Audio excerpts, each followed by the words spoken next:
Right, hey guys, how we doing? Back another video from Annie News, and today we're going to be checking out every new Isekai and fantasy anime coming out in winter 2025. Because I've got no clue what is coming out. If I'm honest, I'm completely out of the loop. I just know that Solo Leveling is back.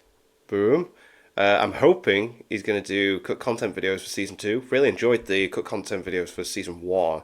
Let me know if you want me to check out the recap video, because when I went to see the screening for Solo Leveling, I felt like they missed out quite a bit of important parts from the recap that they made. So I don't know if any of you's got bits in there that, just let me know. But let's check this out. A couple videos ago, I talked about 100 Great video. Great video. Anime, and it looks like this season will be bringing us 10 or so more. There's not many notable sequels like last season's 5, but there are quite a few interesting looking new ones. A unique selection varying from the edgy ecchi Ubo Blatt all the way to the more creative isekai involving Power Rangers and middle-aged shoppers. Oh, okay. That sounds cool. So, just as we do every season, Hell yeah. here's a preview of every isekai and fantasy anime coming out in the winter 2025 season. Sick. To start with the returning series, Re:Zero will be coming back in February. Oh, that soon. Sick. Finishing up the second half of the Watergate City arc. Oh my god, I can't wait for that. It's the counterattack after the Witch Cult's brutal attack from the first half. It is only 8 episodes just like the first half, but with various clues all but confirming the production of Re:Zero into the arc after this, we can probably expect another season to be announced right after this. That's so cool. Oh, I'm down for that. A mid-season break is something Danmachi seems to be taking involuntarily as well, since with the 15-episode season stopping short at episode 11, there's unfortunately no telling on when it'll return.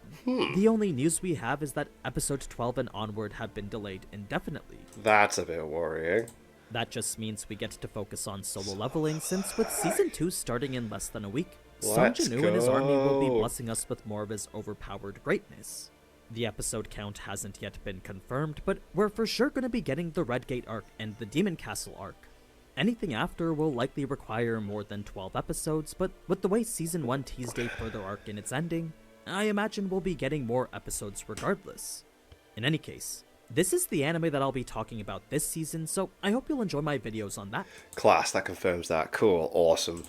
Next, we have Season 2 for the romance fantasy Unnamed Memory, then a continuation to the character-filled Battle Royale war anime Ishura. Well, it's not actually a Battle Royale, but the way each character is uniquely powerful and eventually fights against all the other characters does make it very similar to one.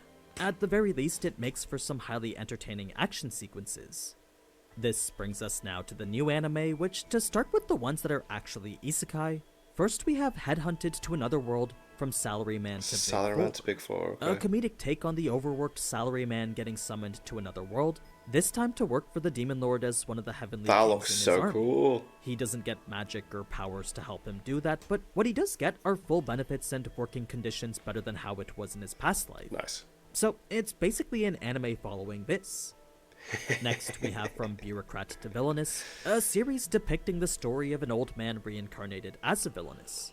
That's right.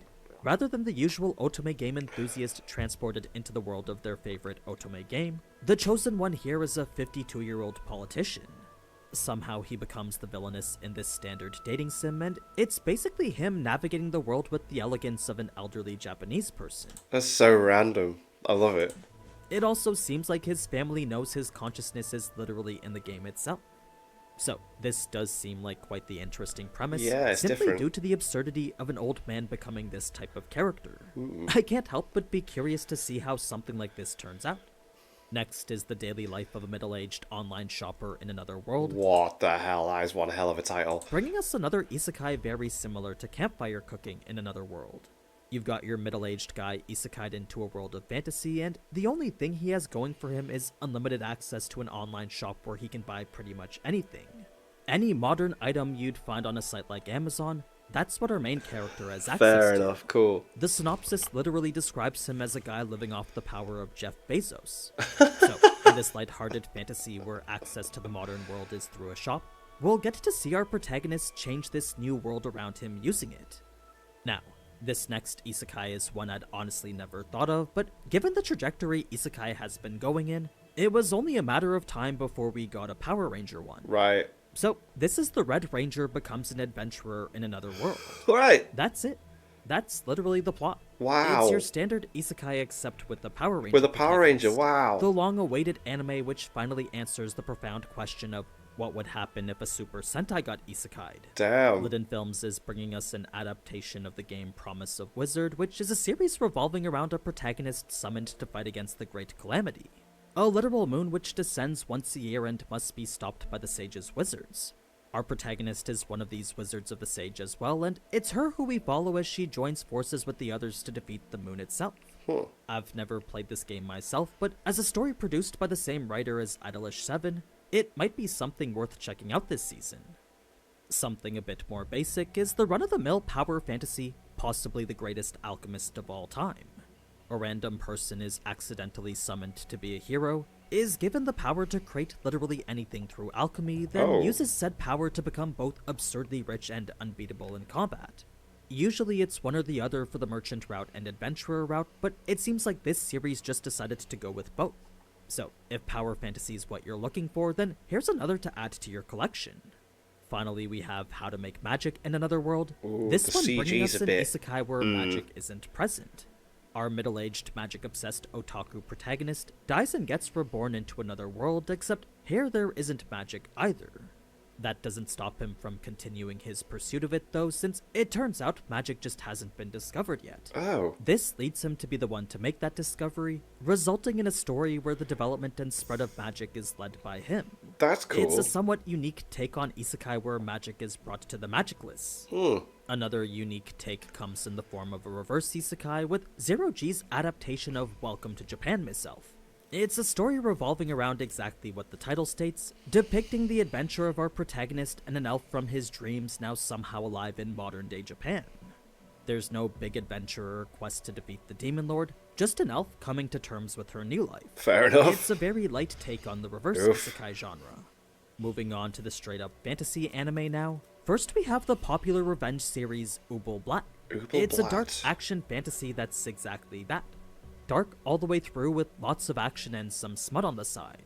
The plot isn't anything particularly special, but with a solid foundation built on war, politics, and betrayal, that's pretty much all that's needed here. A warrior was betrayed and will now stop at nothing to get his revenge on those who betrayed him. The manga was pretty popular for its amazing art and consistent theme throughout, so we just have to hope Studio Satellite can capture that as well. Next, we have I May Be a Guild Receptionist, but I'll also solo any boss to clock out on time. One of the more interesting anime to come out this season, since the whole premise of an undercover adventurer seems pretty fun. Our protagonist is a guild receptionist by day, but when it comes to clocking out at night, she unfortunately can't until every adventurer has returned from the dungeon. So, in order to speed up that process... So she goes and helps and that's class. She takes it upon herself to defeat every monster holding her back, essentially moonlighting as this dungeon-clearing speedrunner. Sick. Of course, all that is kept secret up until she's spotted by a guild leader. That's pretty much where the story will pick up, and that's cool. For me, I think it actually looks kind of interesting. That does look good. Combine this with Studio Cloverworks at the helm, and it might just turn out to be one of the better anime this season. Sick. I mean, it's already a plus that the monsters in the trailer don't seem to be really bad CGI.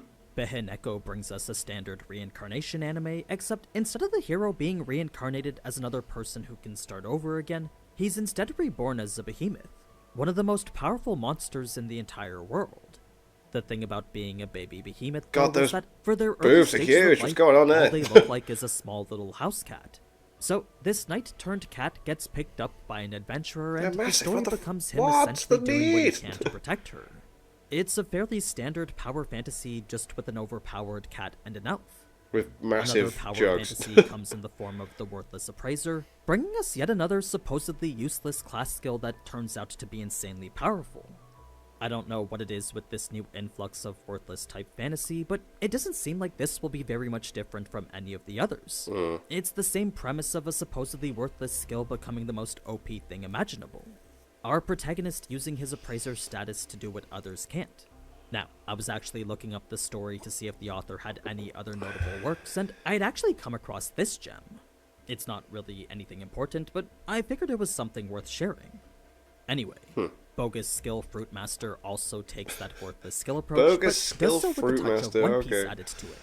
You see, in a world where people gain one single special ability from a skill fruit, our protagonist who gained the useless Fruit Master's skill finds out he can use it to eat multiple skill fruits. Oh. This in turn allows him to gain multiple skills, and I'm pretty sure you can figure out where that ends up. Alina Lise stars in I'm a Noble on the Brink of Ruin, an anime focusing on a man waking up as the son of a noble family.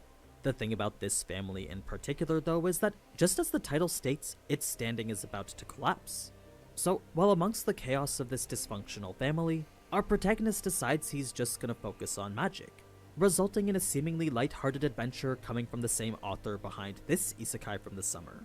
Now, with so many anime focusing on adventurers getting kicked out of their party, it's nice to finally see one leave on their own terms. That's exactly what happens in I Left My A-Rank Party, a series focusing on an adventurer who now parties with his former students. So, he's OP, has a harem, and goes on adventures, setting the stage for what's probably another generic fantasy. Lastly, we have Farmagia, which is an adaptation of a game that hired the character designer from Fairy Tail. That's why the character faces look so familiar. Looks it, yeah. That said, the anime doesn't actually have anything to do with Fairy Tail. Its only connection is the fact it's being made by the same staff and studio responsible for Fairy Tail's final season. That's probably a good thing, but as someone who hasn't played the game myself, the only thing I can really say is that it looks to be a mix of Farm Simulator and Pokemon. You collect resources, grow your farm, nurture monsters, then repeat the process all over again. But yeah, that's every isekai and fantasy coming out next season. Let me know which one stood out to you the most, and leave a like if you liked the update. But anyway, as always, thank you so much for watching, and if you enjoyed this type of anime content, then you already know what to do. So until next time, ciao. Very cool, very cool. I like that he's confirmed that he's going to be doing solo leveling videos. So that's class, because I can't wait. I've seen the first 2 episodes already. I went to the screening the other week to see them. So if he does do cut content for them, I can just check them out straight away. But if you guys want me to check out the recap video that he's done, because that'd be a good lead into the cut content videos, maybe let me know. And thanks for watching.